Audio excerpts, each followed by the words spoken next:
नमस्कार। स्वागत है आपका चांदपुर की चंदा की इस नई कड़ी में। अगर आपने पिछले अध्याय नहीं सुना तो हमारे चैनल कहानियों के सफरनामे में जाकर सुन सकते हैं। तो चलिए इस सफर को आगे बढ़ाते हैं और सुनते हैं अगला भाग, चांदपुर की चंदा, अध्याय 25। पिछले 15 दिनों से चांदपुर में बेहिसाब मीटिंग का दौर चल रहा है। इन 15 दिनों में कभी रमेशर को मनाना मुश्किल लगता है तो कभी उमेश को। अभी उमेश चौधरी माने ही थे कि मैना देवी रूठ कर नैहार चली गई। जब मैना देवी मानने को तैयार हुई तब तक किसी ने उमेश का कान भर दिया। ना झांझा बबुआ पगलाया है, तुम ऐसा करना भी मत, वरना गांव में नाक कट जाएगी। इधर नाक की चिंता छोड़कर जो रूठा उन सबको मनाया गया और जो नहीं माना उसे उसके हाल पर छोड़ दिया गया। आखिरकार रूठने मनाने की मैराथन प्रक्रिया के बाद कल बाबा ने घोषणा कर दी, ऐ चांदपुर वालों, कान खोलकर सुनो, 7 फरवरी की सांझ को मेरी बेटी की शादी है, तुम सभी लोग आमंत्रित हो। इस घोषणा के बाद तो चांदपुर चट्टी पर लोग हतप्रभ रह गए। उधर विधायक जी की सामूहिक शादी का बैनर पोस्टर लगता रहा तो इधर खेदन की दुकान से लेकर कोकन की दुकान तक यही चर्चा चलती रही कि आखिर बब्बा पर कौन जादू मंत्र चल गया रे। किसी के पास इस प्रश्न का माकूल जवाब नहीं था, लेकिन बाबा की इस एक घोषणा ने ऐसा कर दिया कि विधायक जी और मैनेजर साहब द्वारा आयोजित होने वाली करोड़ों की सामूहिक शादी से ज्यादा चर्चे इस शादी के होने लगे और उंगलियों पर दिन गिनते हुए लोग इस दिन का इंतजार करने लगे। आज वो दिन आ गया है। इंतजार की घड़ी समाप्त हो रही है। पश्चिम टोला में सुबह से ही हल्ला हो रहा है कि मरने से पहले हर आदमी सनक जाता है। बब्बा भी सनक गया है, उसने पिंकी की तय हुई शादी को तुड़वा दिया, इसलिए ज्यादा लौट ना लो, बस पूड़ी खाने चलो। पूड़ी किसी भी सनकी की हो, उसे छोड़ना नहीं चाहिए। ए भाई, वो तो ठीक है, लेकिन तुमको शादी का कार्ड मिला है ना भाई ना, इस शादी में कार्ड कहाँ छपा है जी, तब का ऑल जैसा मुंह लेकर पूड़ी खाने जाओगे। खेदन इन दोनों की बातों को सुनकर खिसिया रहा है। रे सारे, बेसी बकर बकर मत करो, शादी के कार्ड प्रिंटिंग प्रेस में नहीं छपा तो क्या हुआ, आंख फाड़ कर देखो, आज चांदपुर के हर चेहरे पर इस शादी का कार्ड छप गया है। सब लोग एक दूसरे को बुलावा भेज रहे हैं, हम भी तुमको बुला रहे हैं, सांझ को चुपचाप चले आना। खेदन की धमकी को संज्ञान लेकर आज सुबह से ही लोग चले आ रहे हैं। इधर बाबा की दालान के मुख्य द्वार पर बड़ा सा द्वार बना है। अशोक की पत्तियों और रस्सी से बैरिकेडिंग की गई है। उधर छत पर खूब शानदार टेंट और लाइट लगाई गई है। घर के आगे पुरुषों की व्यवस्था है तो घर के पीछे औरतों के भोजन और नाश्ते का उत्तम प्रबंध किया गया है। हुंकन को टेंट, लाइट, साउंड, शामियाना और भुक भुकिया लगाने की जिम्मेदारी दी गई है। हुंकन गाना बजा रहा है, भरोसा कर लो तुम, साथ निभाऊंगा, मानो मेरी एक बार चलो, चांद के पार चलो। मंटू रहता तो इस गाने पर कुछ कहता, लेकिन वो क्या कहेगा आज, उसे खुद पता नहीं। उधर सत्य प्रकाश, प्रदीप, मंतोष, गुड्डू और सुकारी डॉक्टर के जिम्मे जलपान की व्यवस्था है। एक एक करके सबको मिठाई बांटी जा रही है। प्रदीप पूछ रहा है, ए भाई, चिंगारी जी यहाँ नहीं आए रे, मनोहर मास्टर को नेवता है ना। ए भाई, उन लोगों को लेकर बित्तन आ रहा होगा, पहले ही बताओ, जलपान में कौन मिठाई है रे सत्यप्रकाश। जलपान में लालगंज बैरिया से एक एक पीस मदन गचाक मिठाई आया है। तब तक कोई उसी में पूछ देता है, ए भाई, बाबा इस शादी में कितना दहेज दे रहे हैं। ए भाई, हल्का बात मत करो, दहेज में बाबा ने वचन दिया है। वचन? कैसा वचन भाई, बुझौनी न बुझाओ। छोड़ो दहेज की बुझौनी, पहले ये बताओ, नाबालिग की शादी करवा रहे हैं बाबा, ये सब काम ठीक नहीं है, समाज में गलत संदेश जाएगा कि नहीं। ये सुनते ही खेदन को गुस्सा आ गया। रे बूचड़ पाड़ा बकलोड़, बाबा इस नाबालिग की शादी नहीं करवाएंगे तो मैना देवी और डब्लू प्रधान विधायक जी के सामूहिक विवाह समारोह में जबरदस्ती शादी करवा देंगे। और साला यही समाज डब्लू नेता और विधायक जी से पूछने नहीं जाएगा कि लड़की को लड़का पसंद नहीं था तो काहे शादी करवा दिए जी। इस साला समाज भी कभी कभी बेईमानी करता है। नियम कानून नैतिकता का सारा सवाल शरीफों से ही करता है। अच्छा अच्छा बेसी बेसी मत बोलो। ये बताओ दूल्हा कौन है? ये तो बस 1 घंटा बाद देख लेना, बारात चल दी है। अभी तो बस मदन घचाक नामक मिठाई खाओ और घचाक जैसी बात ना करो। ए भाई कन्यादान कौन करेगा? उमेश की बाबा। ए भाई देखो बाबा के 3 बेटे ही हैं। तुम तो जानते हो ना कि तीनों एक नंबर के घचाक है। बाबा से कहते हैं कि गांव का घर जमीन बेचकर शहर में चले आओ, हम लोग चांदपुर नहीं आएंगे। अब बाबा क्या करे, जीवन भर दूसरों के बेटियों की शादियां कराते रहे और एक लड़की के लिए तरसते रहे। जब चला चली का समय आया है तो बाबा ने गांव की एक बेटी को अपना बेटी बना लिया। वाह रे बाबा वाह। लेकिन बारात कहाँ से आ रही है? कितनी बार कहे कि सरयू पार से और कहाँ से आएगी। और ये समाचार सुनो, बारात में फजलुआ बाजा बजा रहा है। 1 नंबर छुरिया लौंडा लाया है। कह रहा है कि इस लौंडे को कोई नहीं भगा सकता है। वो पगला गया क्या ससुरा? ना ना, उसकी भी कोई बेटी नहीं थी। उसने कहा है बाबा मेरी तरफ से इस शादी में बैंड पार्टी ही गिफ्ट रहेगा। चारों तरफ इसी तरह की बातें चल रही हैं, इसी तरह का हल्ला हो रहा है। इसी हो हल्ला के बीच चांदपुर की इस सांझ को ऐतिहासिक बनाने के लिए आसपास के दर्जनों गांवों के लोग भी चले आ रहे हैं। इधर पता चल रहा है कि नाव से आ रही बारात अब सरयू जी के घाट पर लगने वाली है। धीरे धीरे बैंड की आवाज बाबा के दालान तक ही नहीं समूचे दियरांचल में टकरा रही है। 12 महीने शांत रहने वाले इस दियर को ऐसी आवाज सुनने की आदत तो नहीं है, लेकिन सब कुछ इतना मनोहर लग रहा है कि लोगों को अपनी आंखों पर विश्वास नहीं हो रहा है। तब तक किसी ने आकर खबर की है कि चांदपुर घाट पर बारात आ गई। उधर पहले सरयू जी की पुजाई हुई, वहीं बाजा बजा है। बारात को ठहरने का शामियाना उत्तर टोले में ही लगा है। अब बारात धीरे धीरे शामियाने की तरफ बढ़ रही है। शामियाने से बाबा की दालान तक ऊबड़ खाबड़ रास्ता है, इसलिए दूल्हे को डोली में लेकर चांदपुर के कहार चल चुके हैं। ए भाई बारात के स्वागत में कौन कौन खड़ा है जी? ये देखो उमेश है और वो रहे झांझा बाबा। खेदन भी है लेकिन दीना कहाँ है रे? कोई बताता है? ए भाई दीना दूल्हे की पार्टी में है, उधर देखो देखो उधर। देखते ही देखते बारात शामियाने से दालान की तरफ बढ़ने लगी। उधर दालान में द्वार पूजा की तैयारी शुरू हो गई। महिलाएं गीत गाने लगी। आपन खोरिया बहारे झांझा बाबा, अवतारे दुल्हा दामाद ए लाला। पियरी पहनकर टूटे हाथ में गमछा लपेटे बाबा अब द्वार पूजा में बैठे हैं। लड़कियां हल्ला कर रही हैं। अरे देखो देखो तो क्या लिखा है वहां पर?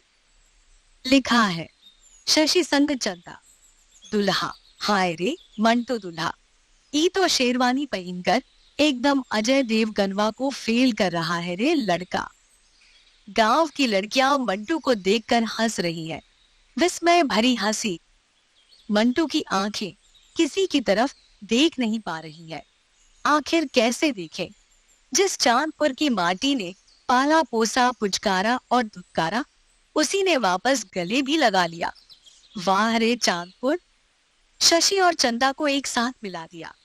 काश आज मौसी होती और गुड़िया, काश बाबूजी कम से कम आए होते। मंटू ये सोचकर उदास हो रहा है। तब तक फजलू बैंड पार्टी के गायक ने धुन बदल दी है। Ready Banto Shri. Fazlu band party ग्राम चांदपुर जिला बलिया उत्तर प्रदेश पेश करते हैं फिल्म तेरे नाम का गाना। नाचो ओढ़नी ओढ़ के आज दिल परदेसी हो गया। इधर बाबा के घर में ओढ़नी ओढ़कर बैठी पिंकी की आंख रोज की तरह नम है, लेकिन रोज की तरह आज विषाद के आह नहीं, संतोष के भाव है। एक गहरी सांस आती है और रुक जाती है। हृदय में भी कहीं कोई प्रेम का गीत बज उठता है। दिल में वही हुक उठती है, काश आज बाबूजी होते, काश आज कृष्णावती दादी ठीक होती, काश माई छत से न गिरी होती। ये सब सोचकर पिंकी का दिल रो रहा है। लेकिन सरजू माई, गंगा माई की कृपा देखिए, आज तो माई बाप एक ही आदमी बन गया है।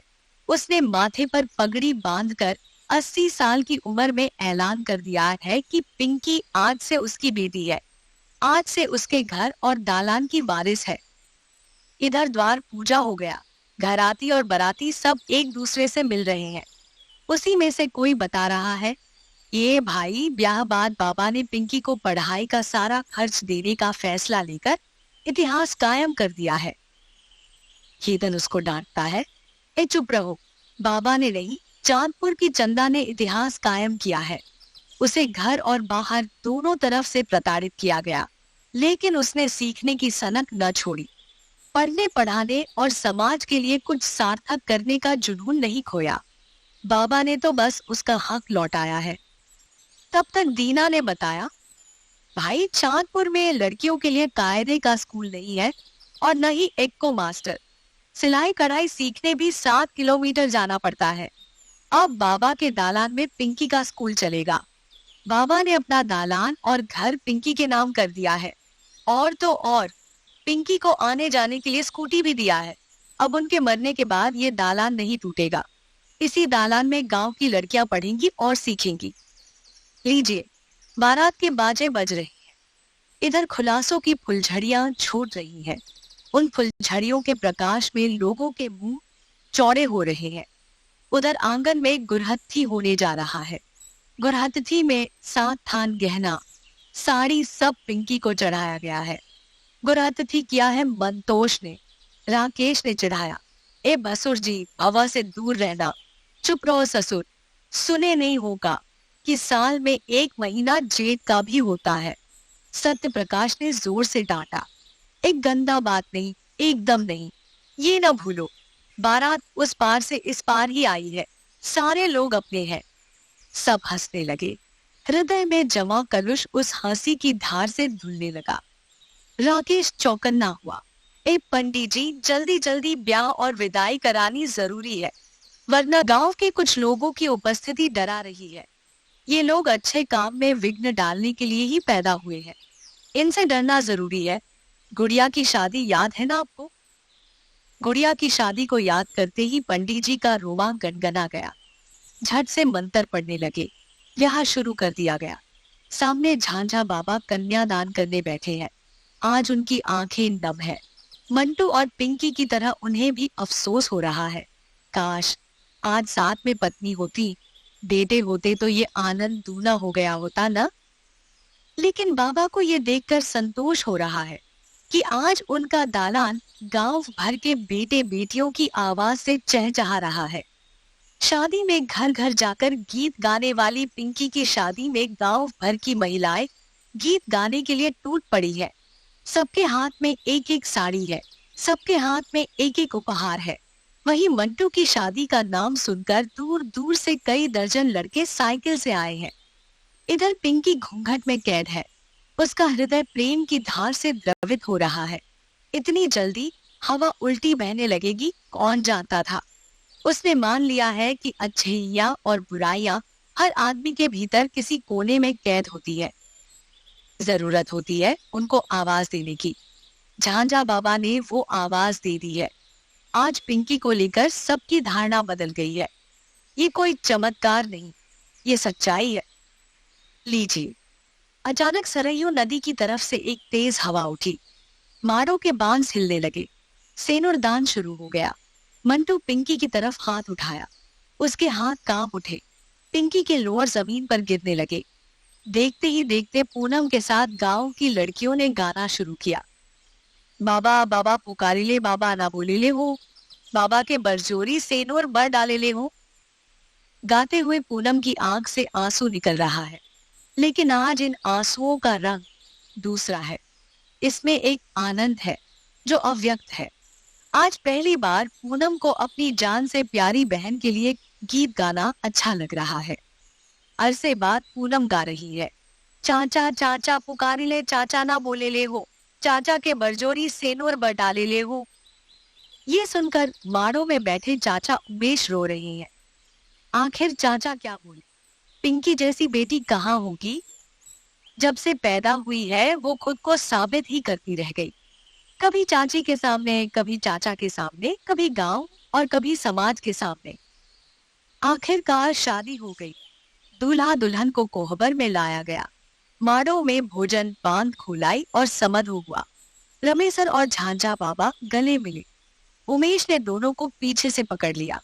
माड़ों में खड़े लोगों ने खूब तालियां बजाई। मंटू मुस्कुरा उठा। इधर मैना देवी को वो बर संभालने लगी। पता चला कि थोड़ी देर बाद माड़ों की रस्में होंगी, तब जाकर विदाई की जाएगी। भोर के 4:30 हो रहे हैं। अब विदाई होने जा रही है। पिंकी ने सबके पैर छुए और आजी को गले लगाकर रो पड़ी। बिस्तर पर लेटी माँ रोते हुए उठकर बैठ गई। चाचा के पैर छूकर रोती पिंकी को देखकर पूनम गिर गई, मानो खुशियों की अवधि कितनी छोटी पड़ गई हो। मैना भी गले लगकर रोने लगी, मानो आज सारी शिकायतें खत्म हो गई हो। सोनू को पिंकी ने अंकवारी में भर लिया तो मनोज वो भौजी राग पकड़ के रोने लगी, मानो कह रही हो कि ए बबुनी, जब भी नैहर आना अपनी इस भुजाई के पास जरूर आना। और पिंकी मानो सबको आश्वस्त कर रही हो कि मैं दूर कहाँ जा रही, मैं तो तुम सबके पास ही हूँ। सबसे मिलने के बाद दालान में आते ही बाबा ने पिंकी को गले से लगा लिया। बाबा रो पड़े। क्या कहे, समझ के बाहर था। पिंकी उनके पैरों में गिरकर रोने लगी, मानो मन ही मन कह रही हो कि देश के हर चांदपुर में एक आप जैसा बाबा हो तो देश की चंदाएं कभी रो नहीं सकती है। आपने जो मुझे दिया है, मैं उसका कई गुना चांदपुर को लौटाने का वादा करती हूँ। देखते ही देखते कहारों ने डोली उठा ली। अपनी बेटी को जाता देखकर चांदपुर के जानवर भी रोने लगे तो आदमी की क्या बिसात। समूचा उत्तर टोला रो पड़ा। जो जहां खड़ा था वहीं से सब पिंकी को विदा करने लगे। विदा करने लगे गांव के खूबसूरत खेत, तालाब, पोखर, शिव जी का मंदिर, डीह बाबा और काली माई का चौरा, और सबसे आखिरी में खड़ा धीरे धीरे हिलता पीपल का पेड़। थोड़ी ही देर में दूल्हा दुल्हन की डोली सरयू किनारे आ गई। घाट पर राकेश की नाव लगी थी। नाव को खूब सजाया गया था। एक पन्ने पर हल्दी से लिखा गया था, शुभ विवाह, शशि संग चंदा। दुल्हा दुल्हन उस नाव पर सवार हो गए। हल्की चांदनी से शादी का जोड़ा सरयू के पानी में प्रतिबिंबित होने लगा। मंटू ने राकेश से कहा, तुम रहने दो, आज हम चला लेंगे। ये सुनकर राकेश नाव से उतर गया। मंटू मुस्कुराया। उसकी भुजाएं फड़क उठी। बचपन से गाते आ रहे भोजपुरी दंत कथा लोरिकायन के एक एक पद उसे याद आने लगे। कहते हैं भोजपुरी की लोकप्रिय दंत कथा लोरकी के वीर लोरिक की प्रेमिका का नाम भी तो मंजरी उर्फ चंदा ही था। किसी जमाने में उस चंदा से ब्याह करने के लिए लोरिक ने अपने गांवों गढ़गौरा बलिया से 1.25 लाख बाराती लेकर सोन नदी के पास बसे अघोरी स्टेट पर हमला बोल दिया था और चंदा के बाप राजा मोलागत से युद्ध करके उसे अपने घर लाया था। वो कथा आज भी लोक में गाई जा रही है। मंटू भी नाव चलाते हुए अक्सर गाता है। आज मंटू को लग रहा है कि वो सच में लोरिक बन गया, लेकिन अफसोस तो इस बात का है कि वो जमाना अब नहीं रहा। अब किसी चंदा को युद्ध से नहीं, सिर्फ प्रेम से ही जीता जा सकता है। मंटू ये युद्ध जीत गया है। अचानक कहीं से पूंछ हिलाते मोती आ गया। मंटू ने हंसते हुए उसे नाव में बिठा लिया। देख राकेश, ये मेरा असली साहबाला है। राकेश मुस्कुरा उठा। पिंकी के आंसू घूंघट से झांकने लगे। उसने पहले सरयू जी को प्रणाम किया, फिर चांदपुर को प्रणाम किया। घाट पर विदा करने आए लोग आंसू पोंछकर मुस्कुराने लगे। हृदय में प्रेम की लहरें भोर की ठंडी हवा में मचलने लगी। थोड़ी देर में नाव चल पड़ी। मंटू ने बड़े प्यार से कहा, ए करेजा, अब मत रो ना, वरना हम भी रो देंगे। इतना सुनते ही पिंकी के लोर भरी आंखों में मुस्कान तैर गई। कुछ देर तक वो खामोश रही। अचानक पिंकी ने घूंघट उठाया और आसमान की तरफ देखकर कहा, आज नाव मुझे ले जाने दो ना। क्यों, कहीं डुबा दोगी तब तो डूब जाना। ना ना, न जाने कितने साल डूबने के बाद तो आज हम पार निकले हैं मस्टराइन जी। आप फिर डुबाएंगी? पिंकी मुस्कुराने लगी। प्रेम ऐसा दरिया है जिसमें डूबकर आदमी उबल जाता है बबुआ। अच्छा मस्टराइन जी, मेरी क्लास अब यही लेंगी क्या? इसी वक्त दोनों खिलखिला उठे। मंटू ने नाव का चप्पू पिंकी को थमा दिया। पिंकी का घूंघट गिर गया। उसने झट से ठीक किया। नाव को खेते हुए न जाने कहाँ का आत्मविश्वास उसमें आ गया। थोड़ी देर बाद उसने कहा, सुनो ना, क्या 10 दिन बाद हमारी पाठशाला बाबा के दालान में चलेगी।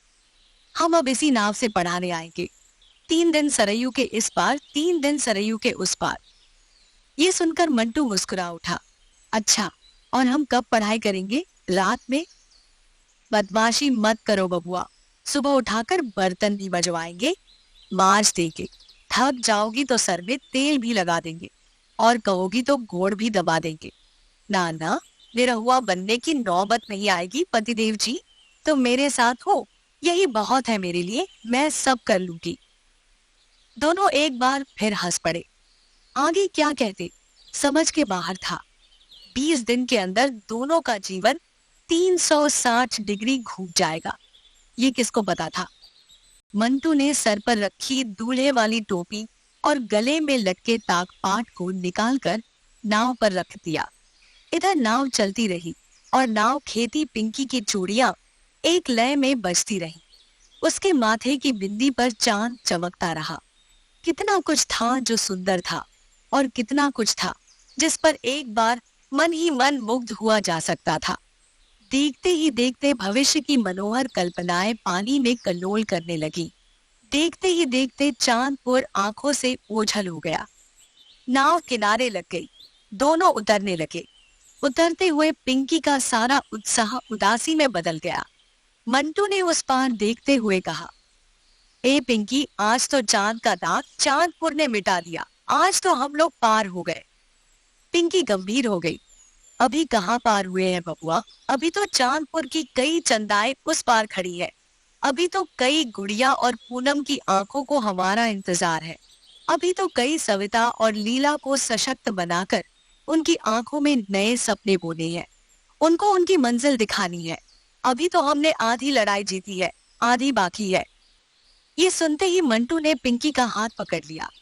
पिंकी नाव से उतर गई। दोनों की आंखें स्नेह की धवल चांदनी में मुस्कुरा उठी। उस मुस्कान में सिर्फ अनुराग नहीं, विश्वास की एक झीनी चादर थी। सिर्फ आकर्षण नहीं था, साहस और समर्पण का एक महीन धागा था। इसी धागे से बनी चादर में दो दिलों की जिजीविषा तरंगित हो रही थी। घाट पर खड़े दर्जनों लोगों ने पहली बार देखा, आज बड़े दिन बाद आसमान में चांद हंस रहा है और जमीन पर चांदपुर की चंदा। चंदा और मंटू का सफर यही तक था। हर सफर की एक मंजिल होती है, पर कुछ सफर ऐसे होते हैं जो मंजिल से भी ज्यादा दिल के करीब हो जाते हैं। चांदपुर की चंदा भी बस वैसी ही एक कहानी थी, सपनों की, साहस की और सच्चे प्यार की। आज ये कहानी तो खत्म हो गई, लेकिन इसकी यादें हमारी सांसों में, हमारी मुस्कानों में हमेशा के लिए बस गई हैं। पिंकी और मंटू की इस यात्रा ने हमें सिखाया कि प्रेम सिर्फ पाने का नाम नहीं, बल्कि साथ चलने का, सपनों को पूरा करने का और दूसरों के जीवन में रोशनी भरने का नाम है। अगर इस सफर ने आपके दिल को छू लिया हो, तो इस खूबसूरत कहानी के लिए एक प्यारा सा लाइक जरूर दीजिए। कमेंट करके बताइए कौन सा पल आपके दिल के सबसे करीब रहा। और हाँ, अगर आपने अब तक कहानियों का सफरनामा चैनल को सब्सक्राइब नहीं किया तो अभी कर लीजिए, क्योंकि यहाँ हर कहानी एक नई महक, एक नया एहसास लेकर आती है। मिलते हैं जल्द ही एक और नए सफर, नई कहानियों, नए किरदारों और नए जज्बातों के साथ। तब तक के लिए सुनते रहिए, मुस्कुराते रहिए और अपने सपनों की कहानी खुद लिखते रहिए। कहानियों का सफरनामा।